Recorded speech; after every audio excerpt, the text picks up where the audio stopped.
It's a Marvel Monday, so I'm going to stop and rank every Spider-Man final battle from the worst to the best.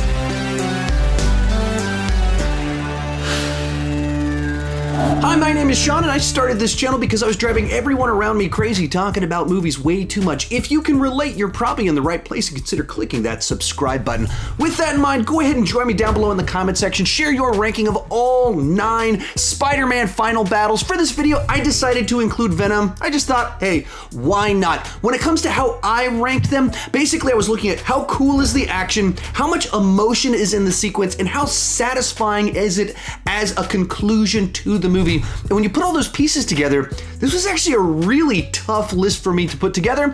But with that said, let's get started. Coming in last place is Venom. Now, I'm not the biggest fan of the movie Venom, but it does have a number of sequences that are either pretty funny or actually pretty cool to see Venom doing his thing. Unfortunately, I don't think that the finale was one of those. You've got 2 creatures that look a lot like each other that are both very dark. They're on a dark bridge and it's nighttime, so you can't even see all of that much that's happening. The way it's shot isn't the most exciting. As it progresses, it leads into just like 2 blob things blurring together, which as a standalone image for a trailer is pretty cool. When it comes to actually being a fight in a movie to close it out, not super exciting.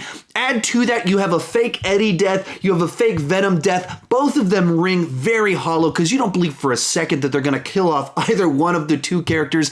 And you don't care much about defeating Riot because as a character himself that's kind of personified, it happens too late in the film. So this one for me didn't really do much for me. Number 8, SpiderMan Homecoming. Unlike Venom, I am a pretty big fan of SpiderMan Homecoming, but unfortunately the finale is actually one of the least interesting parts of the film for me. The basic plot involves the Vulture doing this sky heist, which feels like it would be more of an action sequence in the middle of a film rather than a final battle. And the way it plays out, you just have a lot of Spider-Man hanging from a jet, following behind Vulture. They crash land on the ground. Spider-Man gets beat up a little bit. Vulture tries to take off, and his suit malfunctions and he crashes. And so there's not even much in it that's all that exciting. There's not any big stakes because Vulture's not threatening to kill anyone or anything like that. Even if he did get away, he can always just be caught a week down the line. And so for me, for a movie that I think is very memorable, a ton of fun, the end just kind of bland. Next up is the Amazing Spiderman. It's an okay sequence that doesn't have much of a lasting impact. It essentially kicks off with Spider-Man flying through New York City with a bunch of crane operators helping him out, which, depending on my mood, I'm either like, all right, that kind of works for me, or I just start cringing. It's that type of sequence that I can go either way on. Our final battle with Lizard, it's so dark that it can't get all that exciting. It is kind of nice to see Spider-Man teaming up with a cop with a shotgun just blasting away at the bad guy. It's a nice change of pace to add a little bit of that reality into it.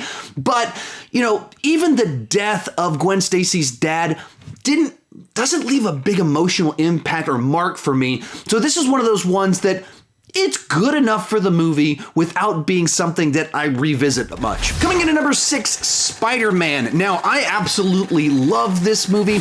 I don't have any big problems with this sequence. It's just very small scale. This was the first cinematic Spider-Man final battle we ever got, and you can see the limitations of the technology and the size and scope of the sequence. It kicks off with a pretty classic Spider-Man villain dilemma of him dangling MJ while also endangering a bunch of children. So it's kind of fun to see that type of scenario. There are some stakes to it, but the way it plays out is actually pretty short, and it leads into final showdown between Green Goblin and Spider-Man that actually has some nice little brutal moments in it. Rewatching it, kind of forget that like a bomb goes off right in Spider-Man's face and they're smashing walls on each other. But once again, it's pretty short, pretty small in scale, and I mean, it packs a little bit of a punch as you see Norman kill himself and not want his son to find out. It also loses a bit of the weight because there's a bit too much Raimi weirdness and camp in it, so it undercuts some of the drama. So it balances a lot of different things for me, so it's kind of right there in the middle. Then we have the Amazing Spider-Man 2. Now this is my least favorite of the Spider-Man movies. I think overall it's a bit of a mess, but certain things in the finale really work. and certain things really don't. The first part where they're battling Electro, I'm not really a fan of it. Whether the musical choices or just the way it plays out, it looks way too much like you're just watching someone play a video game. It's just too fantastical in a context where I don't think that really works. And so that part I don't particularly like. But when it moves into the battle with Green Goblin, it gets a lot more exciting, and you feel the stakes as Gwen Stacy is in danger, and you're going, wait, are they really going to do this?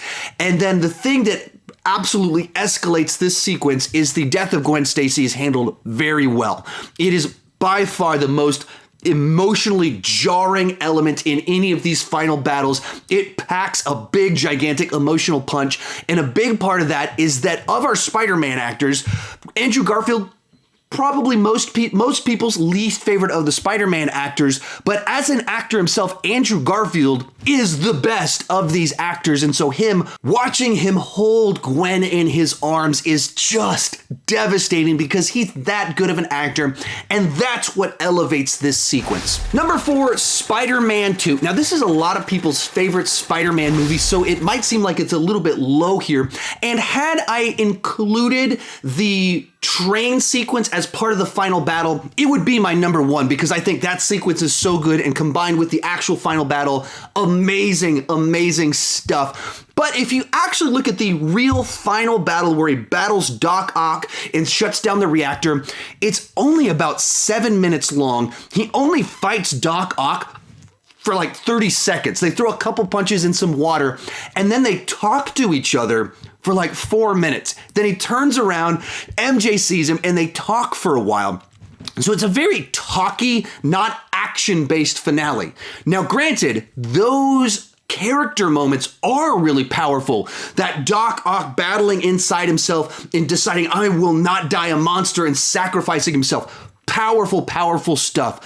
When Peter Parker turns around with his mask off to see MJ there, great moment. Get the goosebumps every single time. So it has some great elements in it, but as a final battle, it does have some weaknesses. Real quick before I give you my final 3, be sure to give me your ranking down below in the comment section. My list is not the right list, it's just my list, and I would love to see yours. Remember, I'm ranking the final battles themselves, not the movies, and sometimes bad movies have great battles, and sometimes good movies have bad final battles.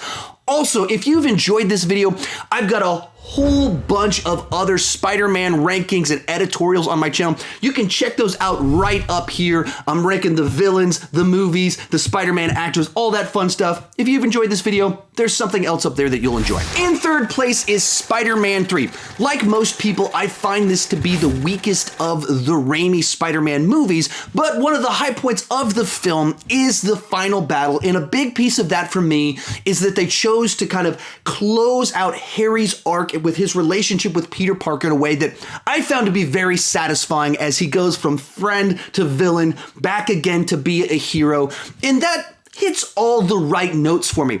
This is also easily the largest scale of the Sam Raimi Spider-Man movies closing acts, final battles. I mean, it goes on for about 20 minutes long, and you get all kinds of fun, excitement, threats inside of it with both Sandman, Venom action, teaming up, flying all around. A bunch of big comic book movie spectacle. It has its faults, though, still. The CGI, some of it hasn't aged very well. I wish that they didn't keep taking Venom's mask off to reveal Topher Grace's face. That seriously hurts this sequence because Topher Grace with fangs on Venom's body looks goofy, whereas Venom looks kind of terrifying, and I'd much rather see Spider-Man and Venom go at it. And then, likewise, I think Sandman's motivation for being there is really unclear as to why he's helping Venom out in this context.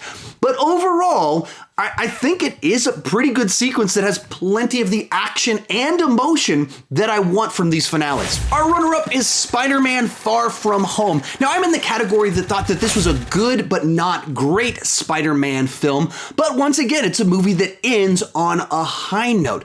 Part of that is they found a way to do something very different with the character for the finale, where a lot of times he's having boss fights with kind of villains. Here, he's battling all these drones, and there's technology, there's Mysterio effects, and so it just does something very different with Spider-Man.